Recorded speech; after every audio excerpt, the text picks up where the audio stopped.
Hey everyone, it's Caito, and in today's video, I'm going to be helping you plan your island for spring. So if you're interested in content like this and you want to see more in the future, I'd appreciate if you'd like and subscribe. Make sure you hit that notification bell if you want to be notified every time that I post, but let's get right into it.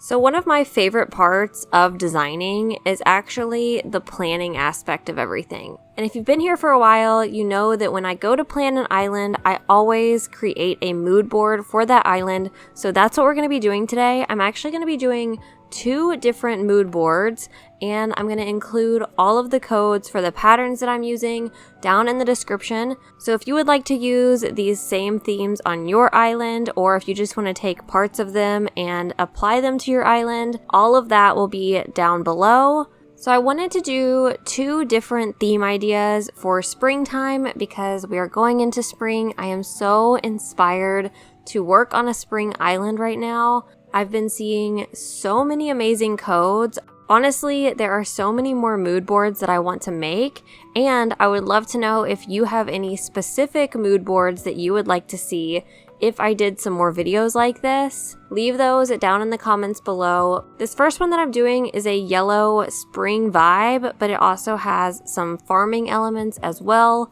A lot of my themes are really inspired by codes themselves, and this particular yellow flower path code was one of those inspirations. And I also really wanted to try out using the in-game path with these grass designs that cover the diagonals. I think it's so cool. I've seen Allie using them on her islands, and I absolutely love the effect that it gives, especially when you start to hide those diagonals. It just looks so amazing. I love using the in-game path. I also found this orange stand code, and I thought it would look really cute on the side of one of these trucks. This is another one of my favorite trends right now, is to put these type of designs on the side of a truck and make it like a little fruit stand. So once I started doing this, I was like, okay, I need to add more orange. So I brought over an orange tree, I added a pergola. I also found some different blanket designs that have orange in them. I thought it would be cute to also add some carrots and maybe even some pumpkins. So I'm gonna let y'all watch me kind of place some items and decorate for a bit. Keep in mind, this is just a mood board. This is not intended to be an actual design. I just like to kind of place things and see how they're gonna work together and see if I could create an area. So that's what you're gonna see me working on, and I will be back to talk some more about what I'm doing.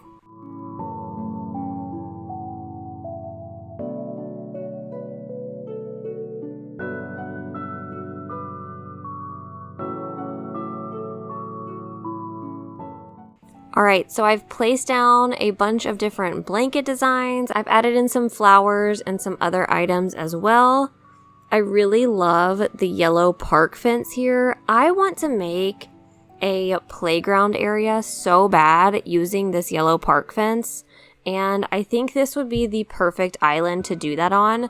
So if I decide to go forward with this mood board and this design, that's something that I definitely want to include on that island because I think it would be really, really cute. So here it is. Here is the first finished mood board. What do y'all think? How are you feeling about this one? Let me know down in the comments. I absolutely love this one, and it kind of makes me think of my spring island that I did mixed with my farm island. And I'm really honestly considering doing that kind of theme as an entire island. But then every time I see a new theme, I want to do something different. So let's head on into the next mood board that we're going to work on. So this next one that I wanted to do, I was actually mostly inspired by this brick grass path that I found, and I decided that I wanted to make a mood board that was more of a vintage spring vibe. I really enjoyed making the gyroid entrance area that had a bunch of brown, and it was a very neutral tone. I thought it would be fun to make something like that, but more of a spring style with some more florals and blankets and things like that. So that's what I'm going for here. You can see I added a bunch of different neutral blankets and just some cute flower designs. I'm only adding a couple custom patterns with each of these.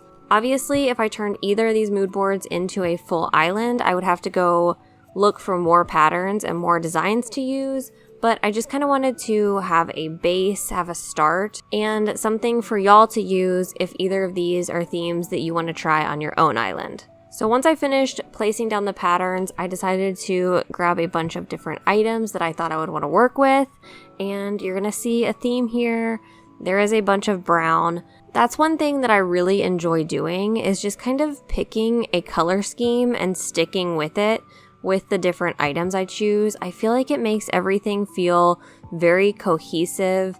It's a lot easier to make items work together if you're using the same color, so that's something that I often do, especially when I'm creating these mood boards. I feel like this mood board is a little bit less of a full build. It doesn't read so much as an area that would be on an island. It really, truly is just a bunch of random items that I thought would look cute on an island together. But I'm gonna let you watch me place a few more items, and then I will come back and talk some more about what I'm doing.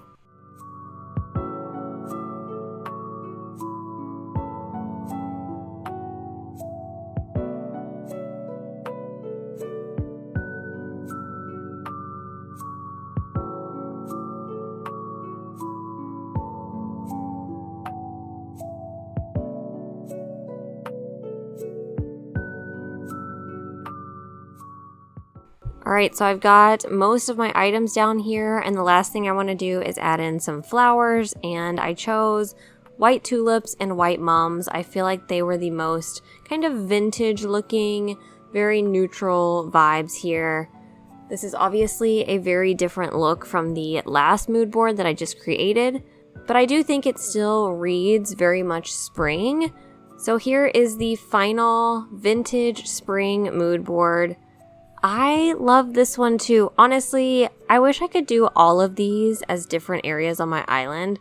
I just don't know how I would connect all of the different areas to make it look decent. So I would love to know what y'all think. Are either of these mood boards something that you want to do on your own island, or are either of them ones that you want me to see do on my island? Let me know down in the comments below. I hope this is somewhat helpful in planning your own island. And if you enjoyed the video, I would appreciate if you like and subscribe, and I'll see you in the next one. Bye!